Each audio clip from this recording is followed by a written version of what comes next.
Samantala matapos po ang sunod-sunod na rollback ay isa naman pong oil price hike ang nagbabadya. At bukod po dyan ay meron pong propose na dagdag na singil sa kuryente ang Meralco. May live report si Julius Segovia. Julius. Sige, matapos ang 13 sunod na linggong bawas presyo sa petrolyo, oil price hike naman ang aasahan mga motorista ngayon.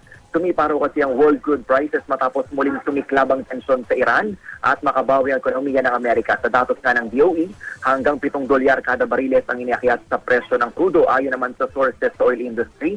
Hanggang 2 piso kada litro ang posibleng OPH sa gasolina, habang aabot naman sa 150 ang taas presyo sa diesel. Kaya naman ang mga super umaalma. Dahil muling magkakaroon ng oil price hike, malabo na raw na maibigay ang hinihing bawas pamasahe ng isang commuters group. Samantala, Jiggy, konti pang higpit ng sentron dahil pati singil sa kuryente magmamahal din. 32 centavos kada kilowatt hour ang dagdag singil ng Meralco sa generation charge ngayong Hulyo. Dahil daw yan sa mahal na kuryente kinukuha ng Meralco sa Wholesale Electricity Spot Market OSM.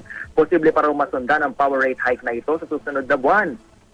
Bunsod naman daw ito ng 8 araw na pansamantalang pagsasara ng Malampaya Pipeline na kinukunan ng kuryente ng 3 power plants sa Luzon, Greece. Jiggy? Maraming salamat, Julius Segovia.